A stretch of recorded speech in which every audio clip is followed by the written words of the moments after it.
do capítulo 11 de Gênesis, que diz assim: E o Senhor disse: Eis que o povo é um, e todos têm a mesma linguagem. Isto é apenas o começo. Agora não haverá restrição para tudo que intentarem fazer. Amém? A palavra de Deus diz que quando nós andamos em unidade, não há restrição para nada daquilo que nós nos propomos a fazer. Esse é um texto muito conhecido e talvez você já tenha ouvido muito falar sobre unidade. Você já tenha ouvido diversas pregações sobre unidade. Mas como é difícil colocar a unidade em prática no nosso dia a dia. É fácil muitas vezes, mais ou menos, né? Ser um dentro da nossa comunidade, dentro do nosso grupo. Eu digo mais ou menos porque até mesmo na nossa intimidade, nos nossos grupos, é difícil, mas ali a gente é como se fosse uma família. A gente briga, mas a gente se entende. Mais ou menos assim. Mas quando as igrejas, as comunidades se reúnem, é difícil. Eu tenho certeza que muito mais igrejas foram convidadas nessa noite. Eu tenho certeza que muito mais pessoas poderiam estar aqui nessa noite. Mas o povo de Deus, ele tem uma dificuldade de se colocar do lado do seu irmão, de olhar para o seu irmão e reconhecer que Deus também está trabalhando na vida do seu irmão. Eu queria abrir outro texto em Atos, capítulo 4. Deixa eu correr, e meu tempo é curtinho. Eu gostaria de compartilhar um pouquinho de coisa com vocês. 4:32.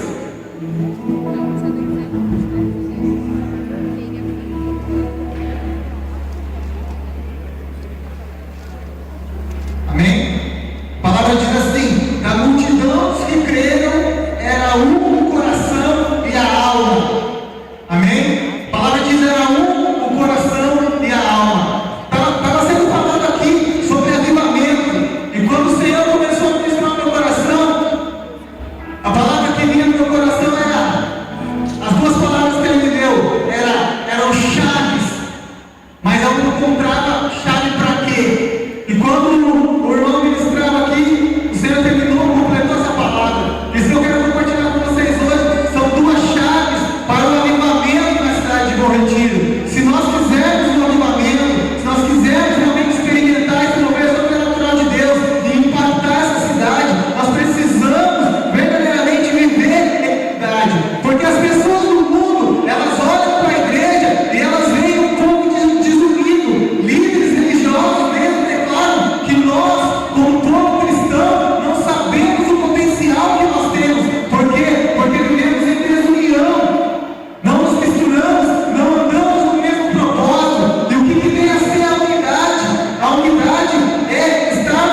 benignidade.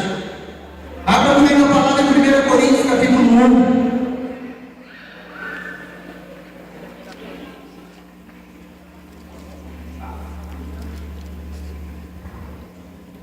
1 Coríntios, capítulo 1, versículo 10. A palavra diz assim: rogo-vos, irmãos, pelo nome do Senhor Jesus Cristo, que faleis todos a mesma coisa, e que não haja entre vós divisões, antes sejais inteiramente unidos na mesma disposição mental e no mesmo parecer. Amém? A palavra diz lá em Gênesis, a palavra está dizendo aqui em Coríntios: faleis todos a mesma coisa, tenham todos a mesma linguagem. E que linguagem é essa? É a linguagem da palavra, é a linguagem da salvação, é a linguagem do amor. Nós precisamos estar unidos nessa linguagem. Vira uma página aí da tua Bíblia, vai para o capítulo 3. Capítulo 3, versículo 3. Porquanto, havendo entre vós ciúmes e contendas, não é assim que sois carnais e andais segundo o homem? Quando, pois, alguém diz, eu sou de Paulo, e outro, eu de Apolo, não é evidente que andais segundo os homens? A gente vê que a unidade já era um problema da igreja 2.000 anos atrás. E nós, muitas vezes, trazendo para uma palavra bem prática, fazemos exatamente isso. Não, porque eu sou da igreja do fulano, porque eu sou da igreja do ciclano, porque o louvor da minha igreja é melhor, porque a minha igreja pode isso, a tua não pode aquilo.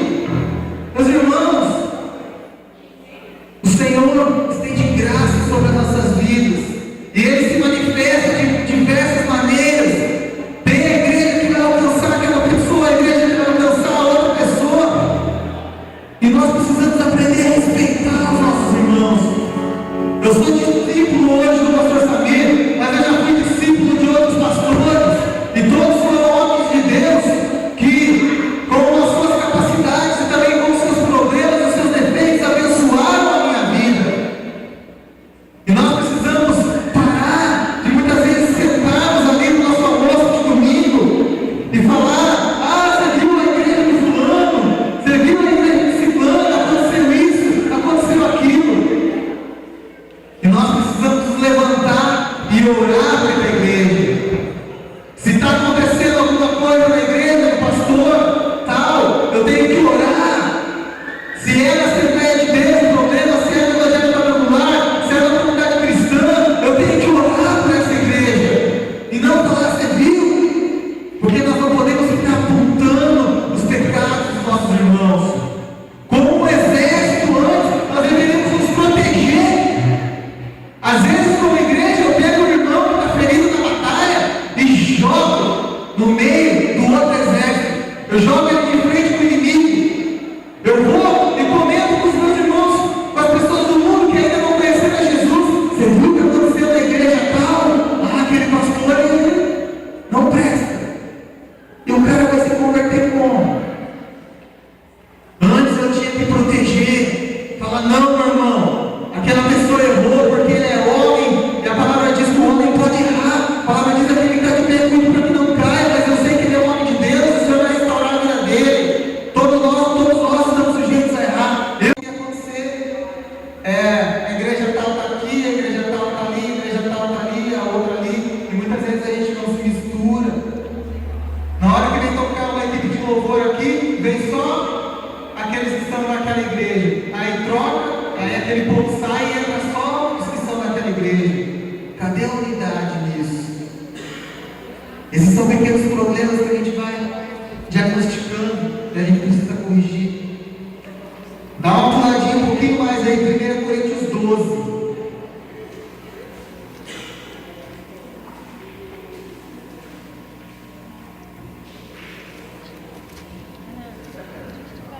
A palavra de Deus diz que Cristo é o cabeça, amém? É o cabeça do corpo.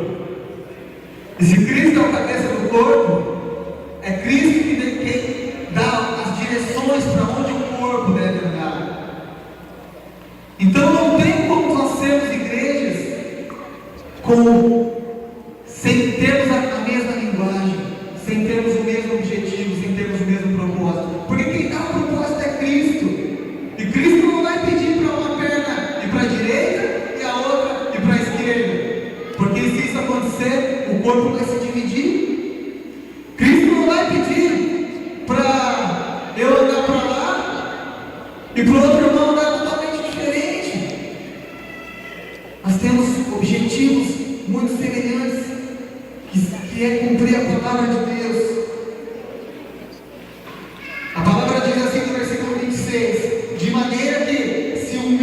todos sofrem com ele. E se um deles é honrado, com ele todos se regozijam. Amém?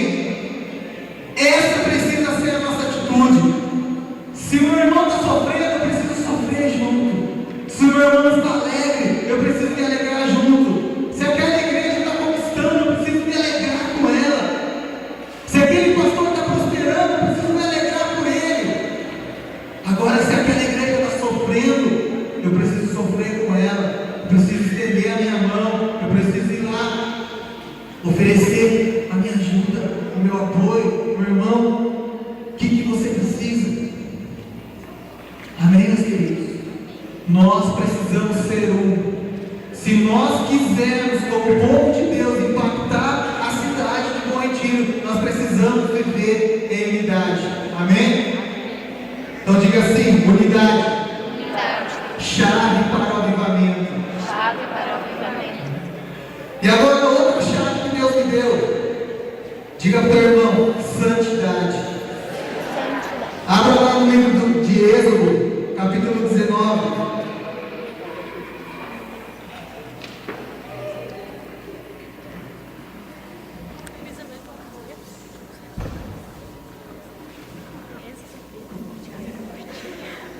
Êxodo 19, versículo 5.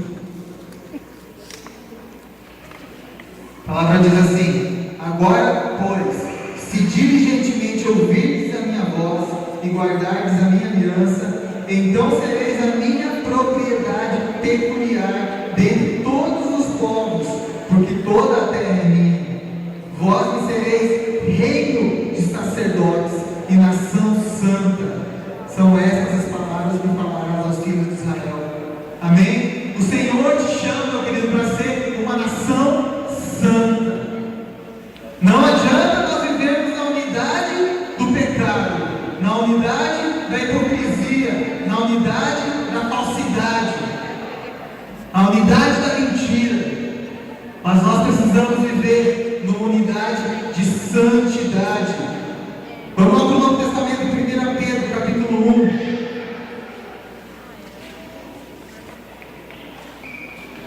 Vocês me desculpem a velocidade, mas o tempo é curto. Capítulo 1, verso 13.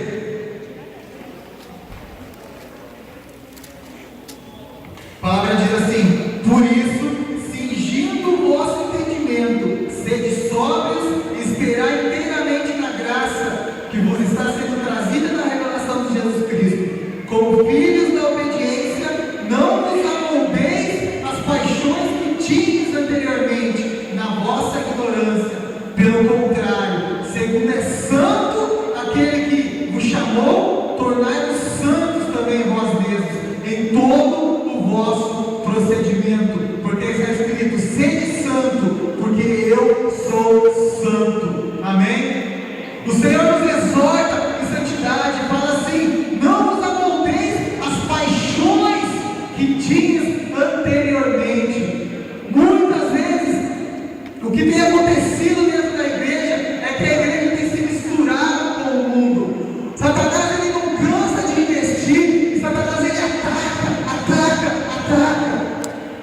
Conversando com o meu pastor, a gente comentava sobre o que acontece hoje, né, que os cantores cristãos estão tendo abertura na televisão, e isso é uma bênção, mas também é um perigo, porque as pessoas estão acostumando com o gospel, com o ser evangélico, né? Tem muitos artistas evangélicos que muitas vezes está virando moda, e as pessoas falam que se convertem, mas não mudam as suas atitudes, não mudam o seu jeito de falar, o seu jeito de se vestir, o seu jeito de se comportar. Elas continuam agindo da mesma maneira, quando a palavra diz que a gente tem que deixar as paixões que nós tínhamos antes. Nós precisamos mudar o nosso jeito de falar. Nós não podemos, como igreja, compactuar com o pecado. Nós não podemos, como igreja, nos misturar com o pecado. O que acontece com o diabo, ele tenta fazer com que a gente comece a achar que as coisas são normais. E nós saímos do Egito, saímos do mundo, mas continuamos continuamos vivendo, pensando e agindo como se estivéssemos ainda no Egito. Nós estamos lendo lá na igreja, no livro de Êxodo, o nosso devocional diário, e a gente vê o povo lá. Moisés, nos trouxe aqui para morrer de sede. No Egito tinha água. Moisés, no Egito era melhor. E o povo reclama e ele quer voltar para o Egito. A mente do povo ainda está presa no Egito. O povo não consegue ver as bênçãos que o Senhor faz. Deus opera, faz maravilhas, mas o povo insiste em voltar para o Egito. E esse é o engano que Satanás está fazendo também nos nossos dias. De maneira bem sutil, ele tenta nos levar para o Egito. Todos os pais que ele tem aqui, por favor, levante a mão. Pais, eu peço a vocês, eu não sou pai ainda, eu sou líder de jovens, e estou acostumado há muitos anos a lidar com jovens. E um dos maiores problemas que eu encontro dentro da igreja, sabe qual que é? É que os pais muitas vezes vieram do mundo, se converteram, só que a cabeça ainda está deturpada, está poluída, e na hora de corrigir o filho, ele pensa como um pai mundano, e acha que o filho tem que experimentar, que o filho tem que conhecer o mundo, que tem que namorar, que tem que ir numa balada. Não tem nada! Não tem nada! Como pai, você tem autoridade sobre a vida do teu filho, e você pode dizer não! E não é não enquanto até quando você tiver 18 anos, você resolve não, meu querido. Enquanto ele viver no teu teto, enquanto você sustentar o que é você quem manda, não tem conversa. Os jovens não vão gostar dessa palavra, mas é verdade. Eu já tive pai de discípulo meu falando, não, filho, você tem que ficar com as meninas para experimentar. Servo de Deus, homem que era diácono dentro da igreja, mas ainda tinha essa mente distorcida, contaminada, totalmente tomada pelo Egito. Nós precisamos ter uma renovação. Mulheres, meninas, cuidado com as roupas que vocês vestem. Muitas vezes, hoje a gente vê muitos casos de pedofilia. E mais uma vez eu digo aos pais, tem crianças de 10 anos que se vestem como mulheres, todas sensuais. No meu trabalho, eu estou constantemente entrando na casa das pessoas e eu vejo as criancinhas dançando, o axé, o funk, rebolando, requebrando, os pais aplaudindo, achando bonito. Olha, minha filha. Só que muitas vezes isso está acontecendo também dentro da casa dos crentes. Então nós precisamos nos santificar. O último texto que eu queria ler com vocês é o texto de Romanos, capítulo 12.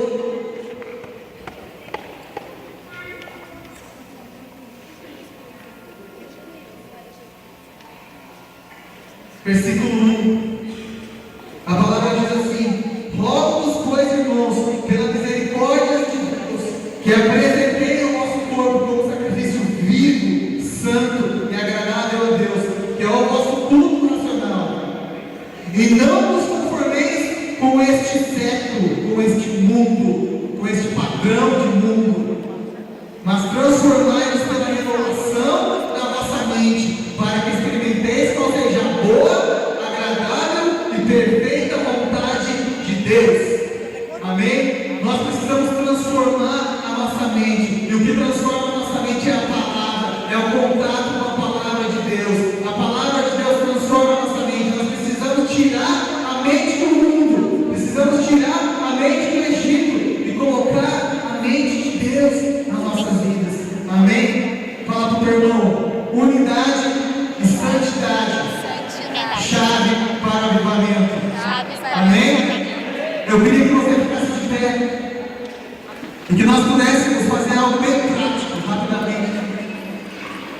Eu quero rapidamente que você procure uma pessoa que não é da tua igreja e você vai orar com ela agora. Pergunta o nome dela, pergunta de que igreja que ela é e vai orar com ela e pela igreja dela. Amém? Rapidamente, meu irmão, procura uma pessoa que não é da tua igreja. Não importa se você conhece, se você não conhece, vamos se misturar rapidamente em nome de Jesus. Procura uma pessoa. Sejam obedientes. Procure um irmão teu que você não conhece, que você vai